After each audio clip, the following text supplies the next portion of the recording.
Hi dears, welcome to again in my NB education. मैं मधुकर कुमार शर्मा आज मैं आप लोगों के लिए लेकर आया हूँ पोएट्री सेक्शन का एक बहुत ही सुंदर सा कविता स्नेक।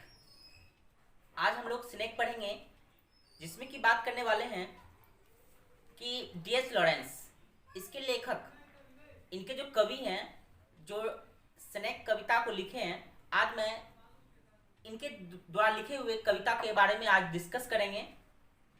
तो जैसे कि आपको पता है स्नेक स्नेक का मतलब होता है सांप, ये तो आप ऑलरेडी जानते ही हैं। लेकिन ये सांप इस चैप्टर का टाइटल क्यों बना, मैं आप लोगों को इस चीज़ के बारे में भी जानकारी देता हूँ।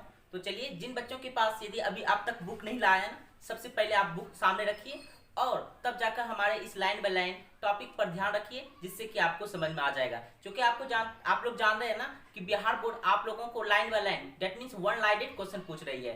कविता का बीच का लाइन देकर आप उससे पूछा जा रहा है कि ये लाइन कहाँ से लिया गया है। तो आपको बहुत ही ज़्यादा जरूरी हो जाता है कि आप कम से कम सामने बुक रखकर हम जो आपको पढ़ा रहे हैं ऐसी चीज़ों को लाइन बाय लाइन थोड़ा सा ध्यान देना है। तो चलिए स्टार्ट कर लेता हूँ हम लोग आज का कविता स्नेक। तो मैं आपको थोड़ा बता दूं इसके पहले थीम, इस चैप्टर का जो थीम होता है ना, थीम बहुत ही ज़्यादा पावरफुल टॉपिक होता है, जिसके थ्रू हम लोग समझ सकते हैं इस टॉपिक का, इस चैप्टर का जो मेन पोर्शन है वो थीम के थ्रू हम लोग को जानकारी मिल जाता है। तो चलिए मैं आप लोगों को थोड़ा पहले थीम बता देता हूँ। इस चैप्टर का जो थीम है, ये जो थीम है ना, थीम एक स्नेक है जो कि कवि D.H. लॉरेंस एक अपने एक कहो तो वाटर टॉप पे, जहाँ पे पानी का एक संग्रह होता है, वहाँ पर पानी पीने के लिए जाता है। तो वहाँ देखता है एक सांप पहले से आकर पानी पी रहा होता है। तो चलिए यही टॉपिक है और कवि और सांप के बीच कन्वर्सेशन होती है, वो आई कन्वर्सेशन होती है। तो क्या कन्वर्सेशन होती है, तो चलिए हम लोग पॉइंट बाय पॉइंट इसे जानने का प्रयास करते हैं। चलिए let us start line by line questions. तो कहता है a snake came to my water trough. तो बताया जाता है, कवि कह रहे हैं कि a snake came to my water trough, एक सांप मेरे वाटर ट्रफ आया। वाटर ट्रफ मतलब वो जो पानी का एक संग्रह होता है, वहां पर एक सांप आया ऑन ए हॉट डे। तो कहता है वो जो समय था, वो जो जब वो सांप आया तो उस समय का जो समय था, कहता हॉट डे था, बहुत ही गर्म समय था, मतलब गर्मी का मौसम था। और आई एम इन पाजामा। तो बताया जाता है मैं उस समय किस में था, एकदम सिविल यूनिफॉर्म में, दैट मीन्स पाजामा में। मैं अपने पाजामा में थे, क्यों? क्योंकि ये गर्मी का बहुत ही ज़्यादा था। और फॉर द हीट, उस गर्मी के हीट में हम लोग, दैट मीन्स कभी बता रहे हैं कि मैं एक पैजामा में था और मैं वाटर लाने के लिए उस वाटर ट्रफ पे जा रहा था। तो टू ड्रिंक देयर, और मैं वहाँ पानी लाने के लिए, पानी पीने के लिए मैं भी जा रहा था। तो मैंने देखा a snake came to my water trough, एक सांप पहले से आ चुके हैं, कहाँ पर? हमारे वाटर ट्रफ पे। तो चलिए आगे बढ़ता हूँ। कहता है in the deep strange scented shade of the great dark carob tree. तो देखिए होता है क्या कि वो जो वाटर ट्रफ होता है कहाँ पे रहता है, तो बताया जाता है स्नेटेड शेड, एक छाया में होता है। तो किसकी छाया होता है, तो कहता है the great dark carob tree, एक पेड़ जिसको मैं बताना चाहता हूँ उसका नाम है कार्बो ट्री।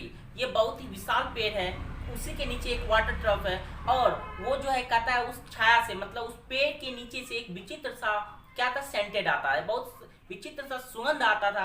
तो उसी के नीचे एक वाटर ट्रफ रखी हुई थी, मैंने वहीं पे गया था पानी लाने के लिए। उसका कहता है I came down the steps with my pitcher, और मैं धीरे धीरे आगे बढ़ा, क्या लेकर? एक पिचर को लेकर। पिचर मतलब होता है कि कवि के हाथों में बर्तन था जिसमें कि उन्हें पानी लेना था। वो पानी लेने के लिए वाटर ट्रफ पे जा ही रहे थे। तो जो कहता है धीरे धीरे पिचर को लेकर, अपने पिचर को लेकर आगे बढ़ा और एंड मस्ट वेट। और उनकी नज़र जब सांप पर पड़ता है तो कवि के मन की इच्छाएं करती है कि मुझे यहाँ वेट करना चाहिए। क्यों? क्योंकि बताया जाता है wait must stand and wait, और मुझे यहाँ खड़ा ही रहना चाहिए, मुझे आगे भी नहीं जाना है और मुझे इंतजार करना, क्योंकि पहले से सांप आ चुका है पानी पीने के लिए। उसके बाद for there he was at the trough before मी।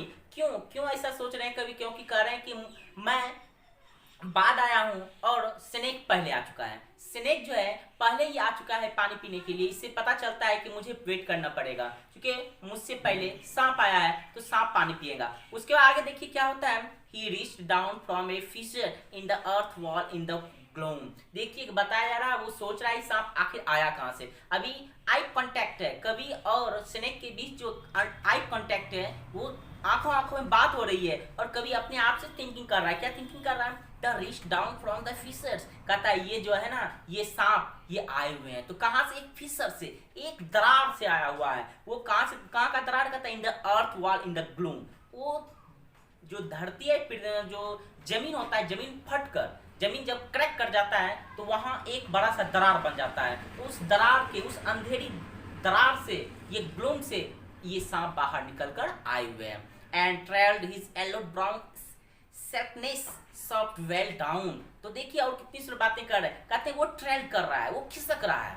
वो सांप के बारे में बता रहा है, वो ट्रेल कर रहा है मतलब खिसकते हुए, रेंगते हुए जा रहा है। और कहता है इन आई येलो हिज येलो ब्राउन सेल्टनेस, तो कह सॉफ्ट वैलिड।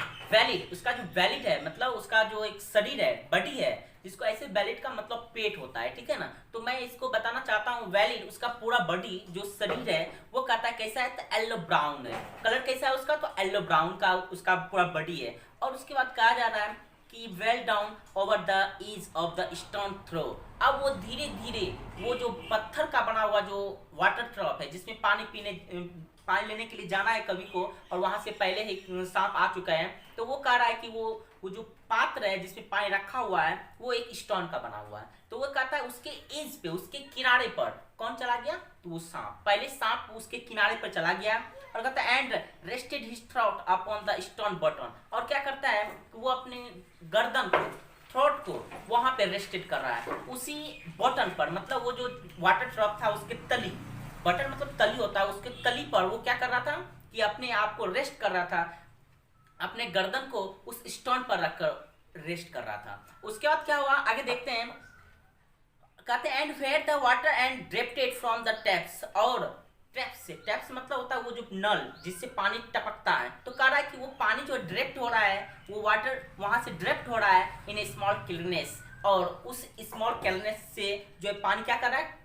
ड्रिफ्ट कर रहा है, गिर रहा है, जिसको आप लोग बूंद बूंद बोलते हैं, बूंद बूंद टपक रहा है। और आगे बोलो, कहता है he sipped with he straight mouth. और अपने सांप जो है अपने स्ट्रेट माउथ को, मतलब लंबे से जो उसकी मुख है, मुंह जो है, उस मुंह को कहाँ ले जाता है? तो टपकते हुए नल के सामने ले जाता है। और उसके बाद देखिए क्या होता है। Softly drank through the his straight gums into the slack in the long body. और वो जो है वहां जाकर वो क्या करता है? ड्रिंक करता है, मतलब पानी पिया। कभी देख रहे हैं ऐसे चीजों को, अपने आई कांटेक्ट के साथ उस सांप को देख रहे हैं कि सांप क्या क्या कर रहे हैं। तो अभी देखा आपने कि वो उसके ट्रैप के पास जाता है और वो अपने मुख से, लॉन्ग माउथ से उस ट्रैप के सामने जो ड्रिफ्टेड पानी है, ये जो वाटर ड्रिफ्ट हो रहा है, इसको वो क्या करता है? पीता है। और ही स्टेट गम्स। उसके बाद कह रहा है कि and he self long body, वो जो लंबे लंबे उनकी जो बॉडी है, और साइलेंटली एकदम शांत है, उसकी बॉडी एकदम शांत है। और वो लंबे बॉडी उसका साथ, चुके वो जो है गर्मी के मौसम में वो भी परेशान है। क्यों? क्योंकि उसे भी प्यास लगी है गर्मी से। लगभग ये मैं बता रहा हूँ इटली का है जगह, ठीक है ना। इटली में एक सिसिली एक जगह है जहाँ बहुत ज्यादा गर्मी पड़ती है। तो वही उसी गर्मी में ये सांप दिखा है कवि को। तो कवि उस वाटर ट्रॉप पर आकर पानी पीने का प्रयास कर रहा है। तो आगे बढ़ते हैं। Someone was before me at my water drop। कवि के मन में और कोई तरह के थिंकिंग आता है और उस पर बात करता है कि कहता है कि someone was before me at my water drop, कोई पहले आया हुआ था वाटर ट्रॉप पर। तो कोई आया था, इसका मतलब कवि के कहने का वो सांप आया हुआ था। तो वो कह रहा है सांप आया हुआ था हमसे पहले, कहाँ? ये वाटर ट्रॉप पर। And I like to second comer and waiting. तो कहते हैं इसका मतलब हुआ कि मैं इस पानी पर, इस ट्रॉप पर पानी लेने के लिए आने वाला सेकेंड स्थान पर हुआ। क्यों? पहले सांप आया हुआ था, मैं सेकेंड स्थान पे आया, तो इसीलिए मुझे क्या करना पड़ेगा? वेटिंग, मुझे इंतजार करना पड़ेगा। चलिए आगे बढ़ता हूँ। कुछ आगे टॉपिक है। He lifted his head from his drinking as a cattle do। अब क्या होता है कि मैंने बोला ना, सांप का जो आई कांटेक्ट है कवि के से अटैचमेंट है। कवि जो भी उनके आई के कांटेक्ट, जो स्नेक के कांटेक्ट से, उसके आई कांटेक्ट से, तो वैसी चीजों को फीलिंग्स के लिए यहाँ पे बताना चाह रहे हैं कि ही lifted his head from his drinking. तो वो कह रहे हैं कि वो अपने लिफ्ट करता है, किसको? अपने माउथ को, अपने हेड को उठाता है। और किस क्रम में? फ्रॉम हिज ड्रिंकिंग, जब वो पानी पी रहा होता है उसमें अपने सिर को उठाता है कौन? स्नेक। और एज ए कैटल डू, मानो ऐसा कि एक पशु जिस तरह से देखे होंगे कि जब वो नदी के किनारे पानी पीते हैं, अगर कोई वहाँ पे इंसान आ जाते हैं, कोई जेंटलमैन आ जाते हैं, या फिर किसी तरह की घबराहट होती है, तो वो पशु जो है वो पानी पीना छोड़कर वो उधर देखने लगता है। तो इसी प्रकार की यहाँ सांप का भी नजारा दिखा कवि को। तो आगे बढ़ते हैं। And looked at the vaguely as drinking cattle do. अब देखिए सांप का नजारा किस तरह था। कवि को सांप ने भी देखा, अब किस नजारा से देख रहा था? कहता वैल्यू नजारा से देखा। तो बहुत सुंदर से टॉपिक है। आप लोग बोर्ड में कभी ऐसा क्वेश्चन पूछ देता है कि कवि को जो है सांप किस नजर से देखा, तो आपको बताना पड़ेगा सांप को जो है कवि एक वैल्यू से देखा। मतलब आधा देखने का प्रयास में था, आधा पानी पीने का प्रयास में था। इसको वैल्यू बोलते हैं हम लोग। जैसे कि कवि को यहाँ पे दिख रहा है कि सांप जो है थोड़ा सा पानी पीता है, फिर सिर उठाता है, फिर देखता है मुझे, फिर पीने लगता है। कहता है एज ए कैटल डू, मानो ऐसा एक पशु कर रहा है। उसके बाद कहता है and flicked his two forked tongue from his lips. देखिए ये कितनी सुंदर बात है। आप लोग ऐसा फीलिंग कीजिएगा कि ऐसे चीजों को शायद आप लोग देखे होंगे स्नेक को, तो स्नेक में देखिएगा and flicked his two forked tongue off his lips. तो कहता है वो आप देखे होंगे सांप का जो लिप्स होता है, मतलब टंग मतलब जीभ होता है, उसके जीभ में देखिए दो धारी होती है ना। ये दो धारी जीभ कहता है वो अपने लिप्स पर, अपने ओठ पर बार बार क्या कर रहा है? फ्लिक कर रहा है। देखते होंगे सांप को फ्लिक करते हुए, उसके जैसे सांप चलेगी ना तो वहां पे देखिएगा कि वो अपने जीभ को निकाल कर फ्लिक करते करते जाएगा, फिर आगे करेगा, फिर अंदर करेगा। तो वो कह रहे हैं कि वो पानी पीने के क्रम में वो क्या कर रहा था?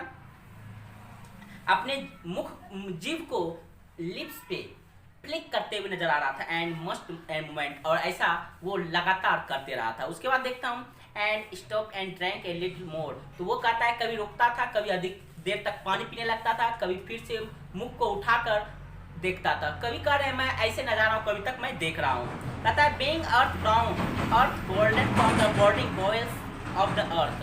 अब ये बता रहा है कि ये जो सांप जो है ना वो बहुत ही अंदर से है, मतलब वो गर्म स्थान से आया, मतलब बर्निंग बॉल से आया हुआ है। पृथ्वी के अंदर एक गर्म जगह है, वहां से ये सांप बाहर निकला हुआ है। और उसके बाद कह रहे हैं on the day Sicilian July with Etna smoking. तो देखिए यहाँ पे बात किया जा रहा है कि ये जो सिसिलियन मतलब मैंने आपको बोला कि इटली का एक जगह है जो कि गर्म जगह है, उसका नाम है सिसिलियन। तो बताया जाता है वहां पर एक एटना वॉल्केनो है, दैट मीन्स एटना स्मोकिंग क्या है? तो एक ज्वालामुखी है। तो बताया जाता है कि उस समय वो ज्वालामुखी के उद्गार से वहां के एरिया पूरा गर्म हो चुका था। तो कहता है उसी के कारण यहाँ से वो सांप निकलकर बाहर वाटर ट्रॉप पे आया हुआ है। और बताया जा रहा है ये कौन सा महीना था? जुलाई का महीना था। बहुत इंपॉर्टेंट टॉपिक आया कि वो जो सिसिलियन में जब DS लॉरेंस जब स्नेक की बात कर रहा था तो वो कौन सा महीना था? तो आपको याद रखना पड़ेगा कौन सा था, तो जुलाई का था। चलिए मैं आगे बढ़ता हूं। उसके बाद कह रहा है the voice of my education said to me. अब देखिए लंबे समय तक कांटेक्ट रहा, किसके किसके बीच? तो वो कवि और उस स्नेक के बीच a long time to contact with eye. तो यहाँ पर आई के साथ जो कंटेक्ट हुआ, अब कवि के मन में एक थोड़ा सा निगेटिव थिंकिंग आने लगा। क्या? तो देखते हैं the voice of my education said to me. कवि कहते हैं कवि के मन का, कवि के अंदर की अंतर आत्माएं उसे बार बार टॉर्चर कर रहा है। क्या कर रहा है टॉर्चर? क्या देखिए क्या कर रहा है, टू मस्ट बी किल्ड, इसे मार दो, इसे मार दो। चूंकि एक कवि एक इंसान है और कोई भी इंसान एक सांप स्नेक को मार देना चाहता है, तो कवि भी एक इंसान थे और वो चाहते हैं कि मैं क्या करूं, कि मैं मेरे अंदर की आत्माएं कह रही है बार बार कि इसे मार दो, किसे? उस स्नेक को मार दो, इतनी समय तुम वेस्ट मत करो और डंडा उठाओ उसे मार दो। तो मैंने अभी आप लोगों को बताया कि ये जो कवि अपने कवि के अंदर की जो आवाजें बार बार आ रही है कि इसे मार दो, इस स्नेक को मार दो। तो मैं चूंकि आपको पता है कि क्लास बहुत ज़्यादा लंबा हो जाता है, मैं आप लोगों को चाहूँगा कि ये जो अगले पार्ट में जब आप लोगों को लेकर आऊँगा, जब अगले क्लास में जब मैं आप लोगों को पढ़ाऊँगा, तो मैं बताऊँगा कि ये जो स्नेक को कवि क्या मारा। क्या आप इस चीज को गैस कीजिए, क्या कवि स्नेक को मारेगा या फिर क्या स्नेक ही उस कवि पर वार करेगा? तो इस तरह के क्वेश्चन को लेकर मैं आने वाले कल के क्लास में आऊंगा। मैं चाहता हूं कि आज का क्लास मैं यहाँ पे स्टॉप करूं, मैं अगले दिन फिर से आप लोग के सामने आऊंगा। Thank you.